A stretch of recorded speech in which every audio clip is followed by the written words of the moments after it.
अच्छा भाई लोग, आप लोगों ने जैसे वीडियो ओपन की होगी तो थंबनेल पे लिखा होगा कैलकुलेटेड प्रेडिक्शन, आप लोगों ने देखा होगा, ठीक है। तो कैलकुलेटेड और लॉजिकल प्रेडिक्शन से आप लोग आज 1 लाख से 1 करोड़ के बीच में बहुत आसानी से पैसा कमाने वाले हो, ठीक है। और कैलकुलेटेड और लॉजिकल प्रेडिक्शन है क्या, वो मेरी बात समझो। अब देखो, अगर बात करते हैं कल के मैच की, तो कल मैंने बोला था क्विंटन डिकॉक ये रन मारने वाला है, ठीक है। मैंने बोला कि रन मारने वाला है, क्यों मारने वाला, कैसे मारने वाला, ये भी मैंने आपको समझाया था। मैंने आपको ये इंपॉर्टेंट बात बताई थी कि अगर लेफ्ट आर्म बॉलर को विकेट नहीं मिलेगा तो क्विंटन डिकॉक रन मारने वाला है।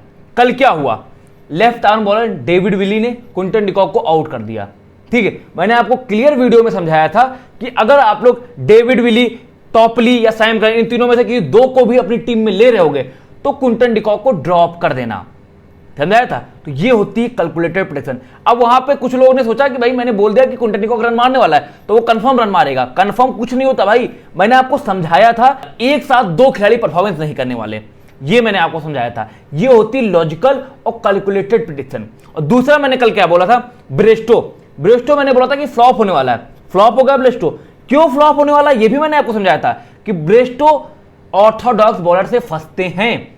अगर मिलर ने महाराज को ओवर फेंकवाया तो ब्रेस्टो आउट हो जाएंगे, हुआ भाई। ये होती लॉजिकल और कैलकुलेटेड प्रेडिक्शन, ठीक है। एक साथ दो खिलाड़ी परफॉर्मेंस नहीं कर सकते, मतलब अगर कल के दिन ब्रेस्टो परफॉर्मेंस करता तो केशव महाराज परफॉर्मेंस ना करता, समझे। अगर कल के दिन क्विंटन डिकॉक परफॉर्मेंस करता तो डेविड विली, टॉपली, इन दो और सैम करन, इन तीन में से भाई लगभग परफॉर्मेंस ना करने वाले होते, समझ रहे हो। तो ये चीजें होती है कैलकुलेटेड और लॉजिकल प्रेडिक्शन। और मैंने कल क्या बोला, मैंने बोला कि भैया पिच सेकंड इनिंग में स्पिनर को ज्यादा सूट करती है। आप लोग को स्पिनर सेकंड इनिंग वाले लेना है, वो 3 से 4 विकेट गुच्छे में चटका सकता है। वही हुआ पूरी दुनिया में, आप लोग भाई देख लो आके, शमसी को किसी ने नहीं लिया होगा अपनी स्मॉल लीग टीम में, सिर्फ अपने चैनल के लड़कों ने लिया और प्रॉफिट कमाया लगातार। अगर आप लोग देख लो, रिकॉर्ड मैंने बना दिया है, लगातार 10 मैच में वन साइडेड हम लोग ने पैसा कमाया है। मतलब एक तरीके से हारे नहीं है हम लोग, भले कभी कभी 60% कॉन्टेस्ट जीते, कभी कभी 70%, पर कभी हारे नहीं 10 मैच में, चाहे वो ऑनलाइन बेटिंग हो चाहे वो फैंटेसी हो, ठीक है। आप लोग मेरी वीडियो देख लो कि 10 मैच में जो मैंने बोला है कि कौन सी टीम मैच जीतने वाली, वही टीम मैच जीती। मैंने कल क्या बोला था, फर्स्ट बैट मैच जीतेगी, फर्स्ट बैट जीती, साउथ अफ्रीका फर्स्ट बैट खेली, जीती। पूरी वीडियो देख लो कि मतलब जितनी 8-10 वीडियो उठा के देख लो, जो टीम मैंने बोला वो टीम मैच जीत रही। जिस प्लेयर के बारे में मैंने जो जो चीजें बताई, जिस तरीके से मैंने समझाया, वही चीजें मैच में लागू हो रही हैं। इसे कहते हैं कैलकुलेटेड और लॉजिकल प्रेडिक्शन, ठीक है। आज के दिन भी आप लोग तगड़ा पैसा कमाने वाले हो। भाई एक बात बताओ, अगर आपको यह पता चल जाए कि कौन से प्लेयर की क्या ताकत है, क्या कमजोरी है, आप लोग पैसा कमा सकते हो कि नहीं कमा सकते हो, कमा सकते हो ना। तो बस आज के दिन भी आप लोग धमाका करने वाले हो। सेकंड T20 मैच है, फाड़ देना, इंडिया वर्सेस वेस्ट इंडीज का, ठीक है। तबाही मचाने वाले हो, पक्का मैं बता दूं, ठीक है। और आज के दिन में मैं तगड़ा पैसा इन्वेस्ट करने वाला हूं, ठीक है। और हाँ, आप लोग वीडियो देखते देखते 50,000 रुपए फ्री में कमा सकते हो भाई देख लो, सेकंड T20 मैच है। आप लोग ने कहा था कि भाई गिव अवे का प्राइस बढ़ाओ, बढ़ा दिया मैंने, 50,000 रुपए का गिव अवे प्राइस है। अब पार्टिसिपेट सब लोग करना, ठीक है। इस वीडियो में मात्र 3 क्वेश्चन मैं पूछूंगा और बहुत सिंपल क्वेश्चन है, ठीक है, ठीक है। तीनों को तीनों जवाब आप लोग को एक साथ देने हैं, अलग अलग मत देना, एक बात याद रखना। और मैं अपने मुंह से नहीं बोलूंगा, स्क्रीन पे कभी भी वो 3 क्वेश्चन आ जाएंगे, इतना याद रखना, ठीक है। भाई लोग अब वीडियो स्टार्ट करने जा रहा हूं, वीडियो को लाइक कर दो, बहुत तगड़ी इंफॉर्मेशन आप लोग के लिए देने जा रहा हूं, ठीक है। और चैनल को सब्सक्राइब कर दो, ठीक है। अब कान में लीड लगा लो, हाथ में पेन पकड़ लो, जो जो चीजें मैं बता रहा हूं, जिस तरीके से मैं आपको समझा रहा हूं, वो चीजें समझना, ठीक है। और हाँ, टेलीग्राम ज्वाइन किया कि नहीं ज्वाइन किया, टेलीग्राम जरूर ज्वाइन कर लो, क्योंकि भाई देखो कुछ भी अगर अपडेट होंगी, कुछ भी अगर मुझे चेंजेस करने पड़े, वो मैं चेंजेस कहां करूंगा, और मैं स्मॉल लीग की अपनी टीम, फाइनल टीम भी टेलीग्राम पे देता हूं, ठीक है। तो टेलीग्राम सबको ज्वाइन करना, डिस्क्रिप्शन में लिंक है, कमेंट बॉक्स में लिंक है। बस फेक चैनल के चक्कर में मत पड़ना, XYZ नाम के फेक चैनल बहुत बन गए, तो आपको रियल चैनल ज्वाइन करना है, जो डिस्क्रिप्शन में लिंक है, कमेंट बॉक्स में लिंक है, उसी से बिल्कुल ज्वाइन करना है। ये बात दोस्तों जरूर याद रखना, ठीक है। तो अब नो बकवास, देखिए दोस्तों, ये मैच होने वाला है सेंट किट्स में। इस पिच की सबसे इंपॉर्टेंट बात मैं आपको बताऊं कि ये पिच बैलेंस पिच है, ठीक है। यहां पे स्पिनर को मदद मिलने वाली, फास्ट बॉलर को मदद मिलने वाली, और बैट्समैन के लिए थोड़ा ज्यादा एडवांटेज होती है इस पिच में। वेस्ट इंडीज की सबसे बेहतर पिच सेंट किट्स की मुझे लगती है, मैं आपको बताऊं, बैटर के लिए, ठीक है। और यहां पे स्पिनर का रोल थोड़ा सा फर्स्ट इनिंग में कम रहता है, ये बात याद रखना।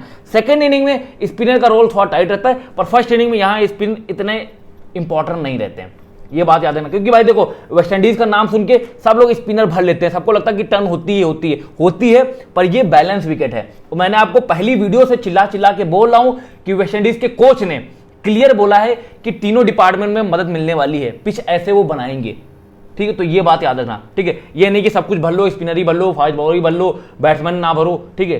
तीनों को इक्वल आप लोग को रखना है, और स्पिनर सेकंड इनिंग वाले स्पिनर को ज्यादा कंसीडर करना है। बस एक बात याद रखना कि अगर इंडिया की टीम फर्स्ट बॉलिंग कर रही हो तो आपको इंडिया के भी स्पिनर रख लेने हैं, क्योंकि वेस्ट इंडीज की भाई बैटिंग स्पिन के सामने फंसते हैं, ठीक है। तो अगर इंडिया की टीम फर्स्ट बॉलिंग कर रही होगी तो आप लोग इंडिया के भी स्पिनर रख सकते हो, क्योंकि वो फर्जी के शॉट मार देते हैं ना, तो वहां पे स्पिनर को विकेट लेने की पॉसिबिलिटी होती है। ये बात याद है ना, ठीक। यहां पे total number of matches 8 matches खेले गए। फर्स्ट बैट जीती 2 मैचेस, सेकंड बैट जीती 6 मैचेस, ठीक है। जो यहां पे चेजिंग करने का थोड़ा पगड़ा भारी रहता है, ये बात याद रखना, ठीक है। और हाईएस्ट स्कोर 182 बना था, इंग्लैंड ने बनाया था वेस्ट इंडीज के खिलाफ। लोएस्ट स्कोर यहां 45 रन पे वेस्ट इंडीज आउट हो चुकी है, ये बात याद रखना, ठीक है। स्कोरिंग पैटर्न आप लोग देख लो। एवरेज स्कोर मैं आपको बता दूं, एवरेज स्कोर 150 से 160 के आसपास बनेगा, ठीक है। अभी समझ नहीं आ रहा, मैं आपको समझा दूं, पर अगर इंडिया की टीम फर्स्ट बैटिंग कर रही होगी तो 170-180 के बीच में भी जा सकता है, क्योंकि वेस्ट इंडीज की बॉलिंग थोड़ी वीक है, ये बात याद रखना, ठीक है। बात करते हैं अगर लास्ट 3 मैच के, तो लास्ट 3 मैच देख लो, ठीक है। तीनों के तीनों मैच देख लो भाई। आयरलैंड वेस्ट इंडीज का 140 के आसपास स्कोर बना, ठीक है। वेस्ट इंडीज इंग्लैंड का, वेस्ट इंडीज देख लो 71 रन पे ऑल आउट हो गई, ठीक है। इंग्लैंड ने चेस कर लिया। उसके बाद देखो इंग्लैंड ने 182 रन बनाया, वेस्ट इंडीज फिर 45 रन पे ऑल आउट हो गई, ठीक है। तो वेस्ट इंडीज यहां पे ज्यादातर ऑल आउट हुई है। और एक कॉमन चीज मैं आपको बताऊं कि आप लोग तीनों मैचेस देख लो, तीनों मैच में रन तो लगभग बने, ठीक ठाक बने, पर विकेट भी गिरे हैं। ये नहीं कि विकेट नहीं गिरे हैं, देख लो।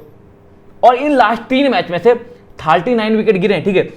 पेसर ने विकेट लिए 27 विकेट, स्पिनर ने 9 विकेट, 3 गुना फर्क है, देख लो, डबल से भी ज्यादा, 3 गुने का फर्क है। पेसर यहां पे ज्यादा कंसीडर हो रहा है, मैं आपको बता दूं, देख लो। स्पिनर का रोल आउट थोड़ा कम है। अगर आप लोग को स्पिनर लेने हैं तो देखो वेस्ट इंडीज की, देखो वेस्ट इंडीज वाले स्पिन अच्छी खेलते नहीं, तो आप लोग को स्पिनर लेना है। और अगर भैया वेस्ट इंडीज की मतलब वो सेकंड बॉलिंग कर रही होगी तो आप लोग को वेस्ट इंडीज के स्पिनर ले सकते हो, ठीक है, क्योंकि सेकंड इनिंग में स्पिनर का रोल आउट थोड़ा टाइट रहता है, ये बात याद रखना, ठीक है। जितना मैंने बताया ये सब अपने दिमाग में बैठा लो, बहुत काम आने वाली है, ठीक। वहीं बात करते हैं वेस्ट इंडीज की प्लेइंग 11, सेम प्लेइंग 11, क्या चेंजेस करेंगे? कोई चेंजेस नहीं करेंगे। हाँ, एक चेंजेस हो सकता है, कीमो पाउल ये मैच नहीं खेलेंगे तो उसकी जगह पे रोमारियो सेफर्ड खेल सकते हैं, इतना चेंज हो सकता है, ठीक है। और वहीं पे बात करते हैं इंडिया की, ये अपनी सेम प्लेइंग 11 से जाएगी, इनके साथ कोई चेंजेस नहीं होंगे, ठीक, इतना याद रखना, ठीक ठीक। और हाँ, अगर आप लोग टीम पे पैसा लगाते हो, ये जानना चाहते हो कॉम्पिटिटिव मैच जीतने वाली, कॉम्पिटिटिव टॉस जीतने वाली, सेशन वगैरह वगैरह, तो आप लोग के लिए स्क्रीन पे मैंने नंबर दिया है, इनका काम लाजवाब है। अभी तक अगर इनके नंबर पे नहीं गए तो जाओ, इनका काम चेक करो कि 90% इनकी एक्यूरेसी है, ठीक है, जल्दी जाओ। और हाँ दोस्तों, आप दोस्तों यहाँ पे हम लोग बात करेंगे अपनी XYZ टिप्स एंड ट्रिक्स। देखो ये चीजें बिल्कुल मिस मत करना अगर आप लोग आज तगड़ा पैसा कमाना चाहते हो, ठीक है। देखो इसमें दोस्तों हम लोग बात करेंगे मैचअप्स के बारे में, हेड टू हेड रिकॉर्ड के बारे में, वेन्यू के स्टैट्स के बारे में, प्लेयर के सिलेक्शन परसेंटेज के बारे में, कौन से प्लेयर को कब लेना है, किस तरीके से लेना है। अब मेरी बात समझना, और जो जो चीजें मैं बता रहा हूं वो चीजें कॉपी पेन में लिखते रहना, ठीक है। तो बात करते दोस्तों, देखो विकेट कीपर सेक्शन की, इस मैच में 3 विकेट कीपर खेलने वाले हैं, और कौन से विकेट कीपर को आपको कब लेना है, किस तरीके से लेना है। अब मेरी बात समझना, हर एक चीज अब बिल्कुल दिमाग में बैठा लेना आपने, ठीक है। और हाँ, आप लोग को एक चीज बताना ही भूल गया मैं कि भाई आप लोग के लिए एक बहुत तगड़ा एप्लीकेशन लेके आया हूं। एप्लीकेशन नाम क्या है? Fantasy squad.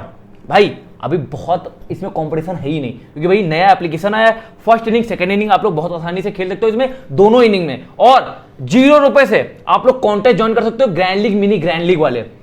0 रुपए से आप लोग लाखों कमा सकते हो भाई, ठीक है। और भाई लोग, आप अगर डिस्क्रिप्शन में जो लिंक है, कमेंट बॉक्स में लिंक है, उससे डाउनलोड करोगे तो 200 रुपए आपको एक्स्ट्रा मिल जाएंगे। और जो लिंक आप इसमें है वो अपने दोस्तों को आप लोग शेयर करोगे तो 100 रुपए आप लोग को एक्स्ट्रा मिलते रहेंगे, ठीक है। जितने ज्यादा दोस्त होंगे उतने ज्यादा 100 रुपए आप लोग कमा लोगे, और अपने फर्स्ट डिपॉजिट पे 50% एक्स्ट्रा कैश मिल जाएगा। कंपटीशन लेवल कम है, लाखों कमा सकते हो, क्या चाहिए? डिस्क्रिप्शन में लिंक, कमेंट बॉक्स में, जल्दी से डाउनलोड करो और प्रॉफिट कमाओ, ठीक। अब इतना हो गया, जल्दी डाउनलोड कर लेना, ठीक है। और अब जो चीजें मैं अब बता रहा हूं बिल्कुल समझो, ठीक है। तो बात करते हैं विकेट कीपर सेक्शन की। 3 विकेट कीपर है, निकोलस पूरन, दिनेश कार्तिक और ऋषभ पंत, ठीक। तो पहले दोस्तों हम लोग बात करेंगे निकोलस पूरन की। इनका सिलेक्शन परसेंट दोस्तों है 69%। देखो इंडिया के खिलाफ 11 मैचेस खेले, 353 रन बनाए हैं। इंडिया के खिलाफ इनका परफॉर्मेंस बहुत तगड़ा है, ठीक है। पर इस ग्राउंड पे इन्होंने 3 मैचेस खेले, 13 रन बनाए हैं। इस ग्राउंड पे इनका परफॉर्मेंस बहुत ही ज्यादा बेकार है, ठीक है। तो क्या आज के मैच में स्कोर करने वाले कि स्कोर नहीं करने वाले? अब मेरी बात समझो, देखो इनकी कमजोरी क्या है। इनकी कमजोरी ये है ऑफ ब्रेक से ये फंसते हैं। इंडिया के पास कोई ऑफ स्पिनर है, अश्विन है, ठीक है, तो अश्विन से इनको दिक्कत होने वाली। दूसरी इनकी कमजोरी ये है जो बॉलर 140 से ऊपर गति से लगातार फेंक रहा हो उससे ये फंसते हैं। इंडिया के पास ऐसा कोई बॉलर है नहीं है, क्योंकि भाई देखो अर्शदीप सिंह भी इतनी गति से प्रोवाइड नहीं करा पाते, कंटिन्यू नहीं फेंक पाते। भुवनेश्वर कुमार के पास भी इतनी गति नहीं, हार्दिक पांड्या के पास भी इतनी नहीं कि रेगुलर वो 145 140 कंटिन्यू फेंके, नहीं ना। तो इससे इनको दिक्कत नहीं होने वाली। इनको दिक्कत होने वाली अश्विन से। अश्विन से इनका बहुत बड़ा मैचअप है, मैं आपको बता दूं। देखो ऑफ ब्रेक के सामने इन्होंने 86 बॉलें खेली, 111 रन बनाया, 3 बार ये अपना विकेट दिए हैं। स्ट्राइक रेट भी देख लो कितना कम है, ठीक है। तो मैं आपको बता दूं कि अगर वेस्ट इंडीज की टीम फर्स्ट बैटिंग कर रही होगी तो इनको अपनी टीम में ले सकते हो, पर मैं आपको बताऊं देखो एक तरीके से ये रिस्की प्लेयर हैं, ठीक है। स्मॉल लीग में इनको सबने लिया होगा, ठीक है।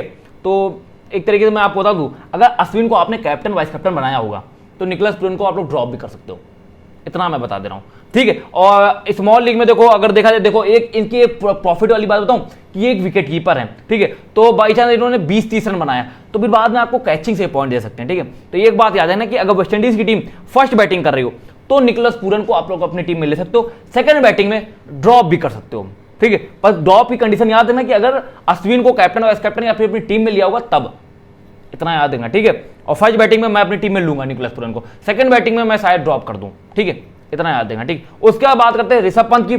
सिलेक्शन परसेंट 55% है इनका। सिलेक्शन परसेंट पहले मैच में थोड़ा बड़ा था क्योंकि सबको लग रहा था ये ओपनिंग करेंगे, पर अब सबको पता है कि ये नंबर 4 नंबर 5 पे खेल रहे हैं, ठीक है। देखो इंडिया की टीम फर्स्ट बैटिंग करे तभी इनको अपनी टीम में लेना, क्योंकि भाई बैटिंग आने की पॉसिबिलिटी थोड़ी कम है। सेकंड बैटिंग में पता है बैटिंग मिले कि ना मिले, क्योंकि वेस्ट इंडीज के ऊपर कभी भरोसा नहीं किया जा सकता, वो 100 पे भी ऑल आउट हो जाएगी, तो कौन बैटिंग मिले कि ना मिले। तो ये बात याद है ना कि इनको फर्स्ट बैटिंग में लेना, ठीक है। इन्होंने वेस्ट इंडीज के खिलाफ 13 मैचेस खेले, 296 रन बनाया, मतलब ठीक ठाक इन्होंने बैटिंग की है वेस्ट इंडीज के खिलाफ। इनका फॉर्म भी बढ़िया है। इनकी कमजोरी, इनकी 2 कमजोरी हैं। एक कमजोरी इनकी ये है कि लेफ्ट आर्म मीडियम से फंसते हैं। क्या वेस्ट इंडीज के पास कोई लेफ्ट आर्म मीडियम है? Obeyed McCoy. देखो जब ये बैटिंग कर रहे होंगे तभी ओबेड मैकॉय भी ओवर फेंक रहे होंगे, क्योंकि नंबर 4 नंबर 5 पे खेल रहे होंगे। बाई चांस ये 12-13 ओवर के अंदर आए तो ओबेड मैकॉय भी लास्ट ही में ओवर फेंकते हैं, ठीक है।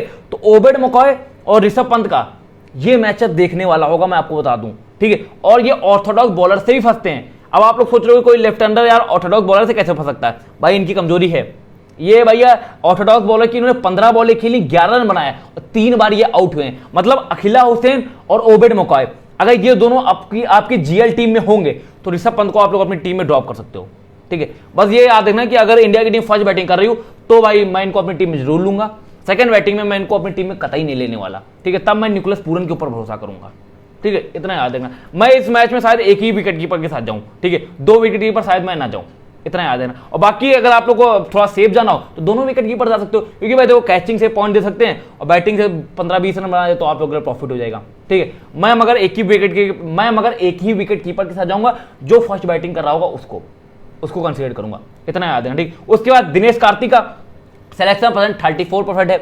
आज के मैच में इनको आंख बंद करके ड्रॉप कर देना, कोई दिक्कत की बात नहीं, ठीक है। 1-2 टीमों में जीएल में लेना, अगर आपकी 10 टीमें हो तो 1-2 टीमों में जीएल में ट्राई करना। और कब ट्राई करना? जब इंडिया की टीम फर्स्ट बैटिंग कर रही हो तब ट्राई करना, ठीक है। और उसमें भी कंडीशन है। उसमें कंडीशन क्या है कि देखो आप लोग को 4 बैट्समैन में से किसी 2 बैट्समैन को फ्लॉप करवाना होगा, तब जाके इनकी बैटिंग आने की पॉसिबिलिटी होगी, ठीक है। बस इनकी कमजोरी मैं आपको बता दूं, इनकी कमजोरी है लेग स्पिन से ही फंसते हैं, ठीक है। वेस्ट इंडीज के पास लेग स्पिन कोई है नहीं, तो लेग स्पिनर से इनको कोई दिक्कत नहीं होने वाली। तो आज के मैच में ये स्कोर कर सकते हैं, पर कब कर सकते हैं? जब इनकी बैटिंग आए। और बैटिंग इतनी नीचे है कि जडेजा भी ऊपर आ जाते हैं ना, तो इनकी बैटिंग थोड़ी दिक्कत वाली है। तो यह है कि जीएल में ट्राई करना 1-2 टीमों में, ज्यादा टीमों में नहीं, इतना याद देना। उसके बाद रोहित शर्मा की, इनका सिलेक्शन परसेंट 84% है। देखो वेस्ट इंडीज के खिलाफ इन्होंने 19 मैचेस खेले हैं, ठीक है, 650 के ऊपर इन्होंने रन बनाया, ठीक है। वेस्ट इंडीज के खिलाफ बहुत तगड़ा परफॉर्मेंस है। बस देखो मैंने पिछले मैच में आपको क्लियर बोला था कि इसको कैप्टन बना लेना, ये रन मारने वाला है, रन मारा उसने, ठीक है। क्यों रन मारने वाला उसके भी मैंने आपको रीजन बताए थे।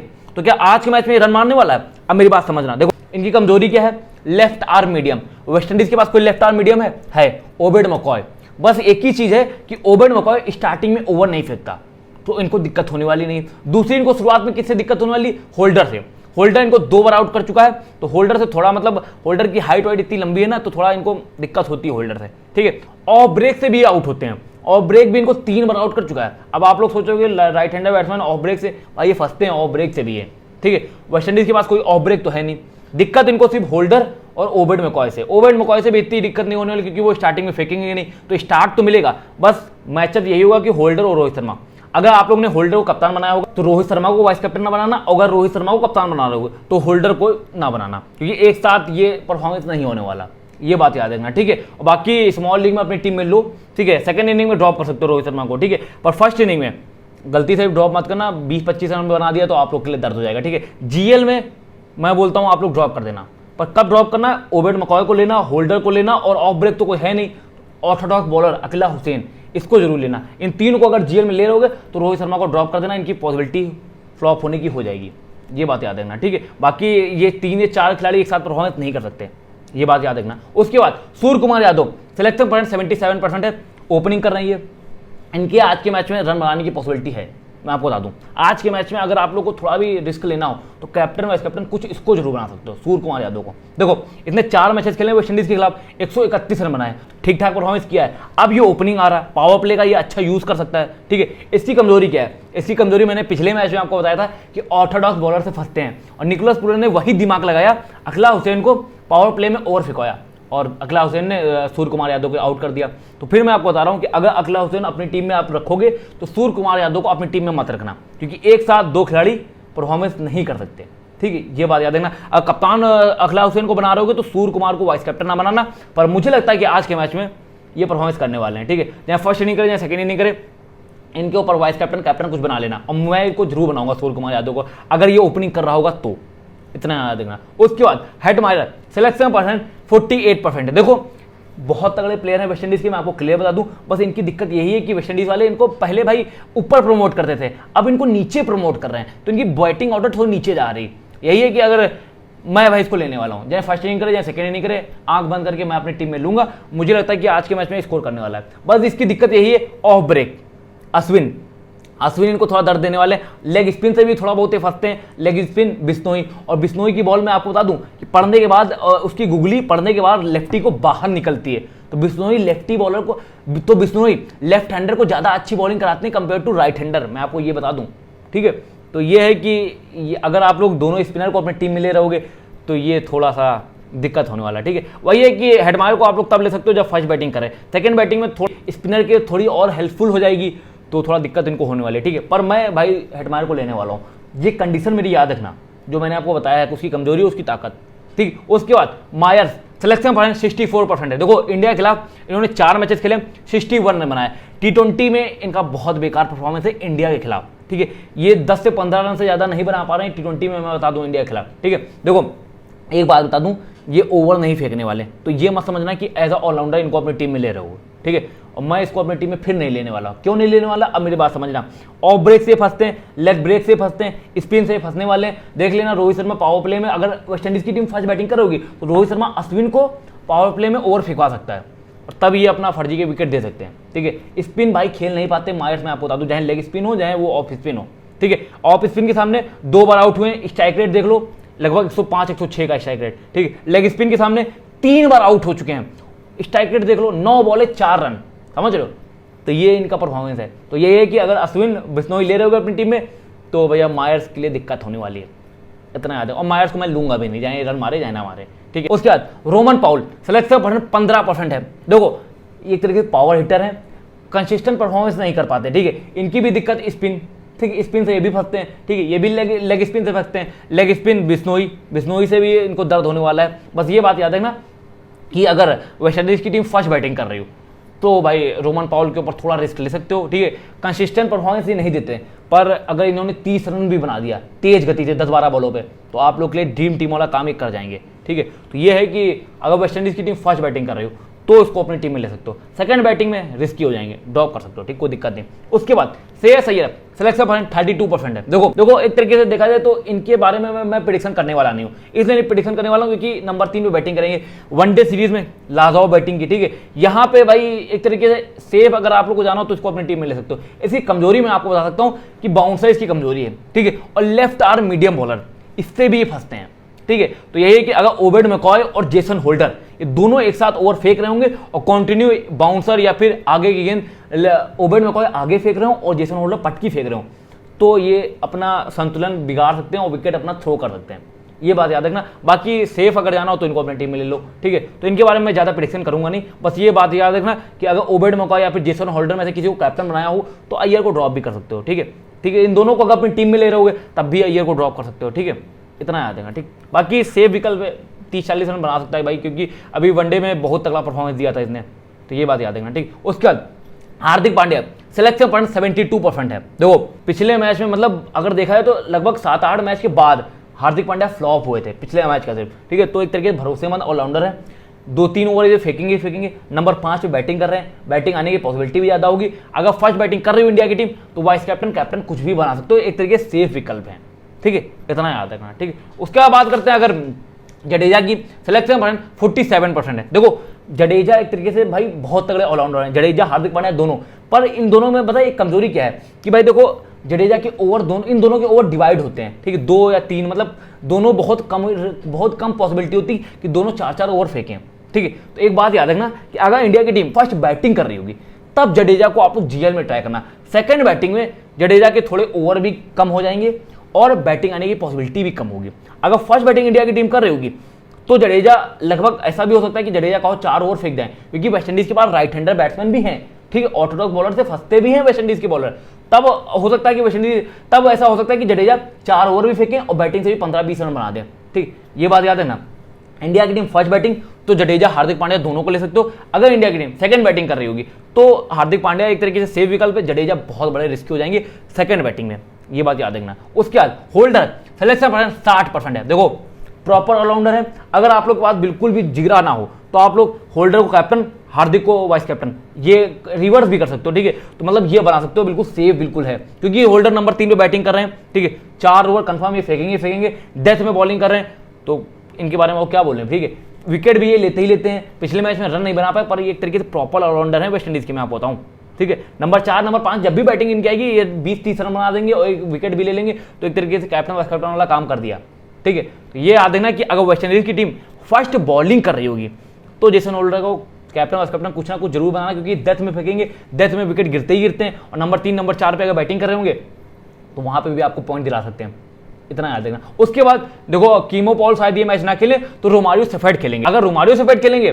तो ये भी एक तरीके से आप लोग को लेना ही जरूर है, इनको जरूर लेना, क्योंकि भाई देखो पावर हिटर है और लगभग 3 से 4 ओवर फेंकेंगे। इनकी सबसे ताकत वाली चीज बताऊं कि कटर अच्छी फेंकते हैं, ठीक है, और कटर में इनकी विकेट लेने की पॉसिबिलिटी ज्यादा रहती है। अगर वेस्ट इंडीज की टीम फर्स्ट बैटिंग कर रही हो तो इसको गलती से भी ड्रॉप मत करना, क्योंकि इसकी बैटिंग आने की पॉसिबिलिटी ज्यादा होगी, ठीक है। और बाद में जो है अगर इसने ओवर फेंका, एक विकेट भी ले लिया तो हो जाएगा, ठीक है। मैं आपको सजेशन यही देता हूं कि अगर आप लोग अपने सेफ जा रहे हो तो हार्दिक पांड्या, जेसन होल्डर और इसको रोमारियो सेफर्ड, इन तीनों ऑलराउंडर को अपनी टीम में ले सकते हो, सेफ बिल्कुल रिस्क है ही नहीं, इतना याद देना, ठीक। उसके बाद अश्विन सिलेक्शन पॉइंट 68% है। देखो इनको मैं तभी लूंगा जब सेकंड बॉलिंग कर रही होगी, क्योंकि सेकंड बॉलिंग में मैं आप देखो 2 रीजन बताता हूं। पहला रीजन ये कि स्पिन भी थोड़ा होने लगेगी, दूसरा रीजन ये कि वेस्ट इंडीज वाले अटैक करने इनको जाएंगे, और जब अटैक करने जाएंगे तो विकेट ये ले भी सकते हैं, ठीक है। सेकंड बॉलिंग में ज्यादा इंपैक्ट बॉलिंग करा सकते हैं, फर्स्ट बॉलिंग में इतना नहीं। फर्स्ट बॉलिंग में मैं पक्का इनको ड्रॉप कर दूंगा, मैं इनसे अच्छे कुछ और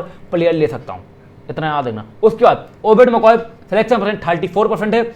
इनको मैं फर्स्ट इनिंग सेकंड इनिंग दोनों में लूंगा, पर अगर आप लोग के पास जिगरा हो, जब वेस्ट इंडीज की टीम फर्स्ट बॉलिंग कर रही हो तो वाइस कैप्टन जीएल में इनको ट्राई कर सकते हो, क्योंकि बढ़िया कटर ही फेंकते हैं, लेफ्ट आर्मर बॉलर है और डेथ में भी फेंकेगा, विकेट लेने की पॉसिबिलिटी ज्यादा रहेगी। लगभग वेस्ट इंडीज का सबसे अगर देखा है T20 का सबसे बढ़िया बॉलर यही है, ओबेड मकॉय, याद रखना। फर्स्ट बॉलिंग तो कैप्टन वाइस कैप्टन कुछ भी जीएल में ट्राई कर लो, ठीक। उसके बाद बिश्नोई सिलेक्शन परसेंट 28% है। कुछ भी हो फर्स्ट इनिंग या सेकंड इनिंग मैं इसको अपनी टीम में लेने वाला हूँ, ठीक है।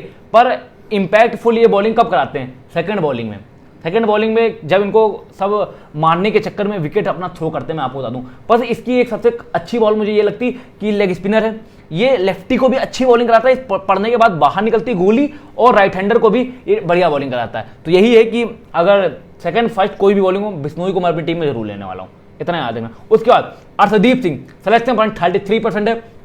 फर्स्ट बॉलिंग में कंपलसरी इसको लेना ही लेना है, सेकंड बॉलिंग में ड्रॉप भी कर सकते हो, ठीक है। पर मैं बोलता हूं कि भाई दोनों में भी ट्राई करो, बढ़िया bowler, left arm medium bowler है, लेफ्ट आर्मर की बात ही अलग होती है, उनको विकेट लेने की पॉसिबिलिटी ज़्यादा रहती, इतना याद रखना। भुवनेश्वर कुमार सिलेक्शन 77% है, इनको तभी लेना जब इंडिया की टीम फर्स्ट बॉलिंग कर रहे हो, क्योंकि देखो मैंने पिछले मैच में बोला था कि इनको सेकंड बॉलिंग में भी ले सकते हो, पर फर्स्ट बॉलिंग में मैं अब बोल रहा हूँ। क्यों बोल रहा हूँ? क्योंकि इंडिया वाले प्रॉपर 2 फास्ट बॉलर के साथ जा रहे हैं, तो डेथ में कौन फेंकेगा? भुवनेश्वर कुमार और अर्शदीप सिंह, ये दोनों डेथ ही में फेंकेंगे। तो भुवनेश्वर कुमार डेथ में भी विकेट ले सकते हैं, और शुरुआत में तो जानते हो आप लोग क्या करते हैं, ठीक है। तो भुवनेश्वर, अगर इंडिया की टीम फर्स्ट बॉलिंग कर रही हो तो इन दोनों बॉलर को कंपलसरी लेना, गलती से भी ड्रॉप मत करना, इतना याद रखना। उसके बाद अल्जारी जोसफ सिलेक्शन 51% है, ये भी अगर फर्स्ट बॉलिंग करे तभी लेना। सेकंड बॉलिंग में थोड़ा मतलब वो हो जाता है, क्योंकि डेथ में ये भी फेंकेंगे, तो सेकंड बॉलिंग में ड्रॉप कर सकते हो, सेकंड बॉलिंग में कोई स्पिनर को ले सकते हो या फिर किसी ऑलराउंडर को ले सकते हो। फर्स्ट बॉलिंग में इसको जरूर लेना अगर वेस्ट इंडीज की टीम फर्स्ट बॉलिंग कर रही हो तो, ठीक। तो जितना मैं टिप्स एंड ट्रिक्स बताई हैं और जो मैं प्रेडिक्शन बताऊंगा, सबका कॉम्बिनेशन बनाओ। आज आप लोगों को कोई हरा नहीं सकता, कोई पैदा नहीं हुआ, ठीक।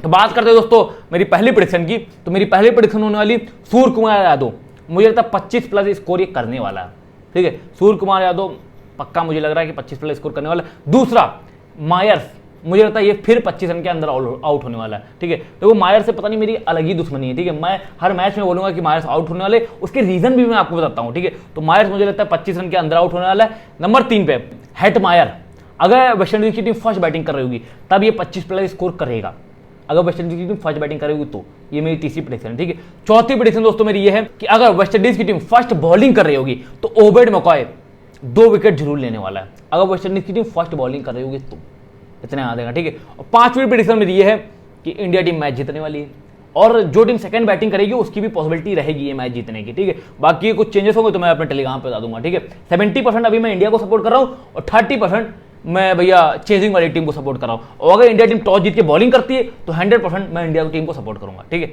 तो बाकी अगर कुछ चेंजेस होंगे तो मैं अपने टेलीग्राम पे बता दूंगा। तो वीडियो अगर पसंद है तो वीडियो को लाइक मार देना। मिलते हैं फिर नेक्स्ट वीडियो में, तब तक whatever you want to do man, but don't trouble your parent. दोस्तों ये बात हमेशा याद रखना। धन्यवाद।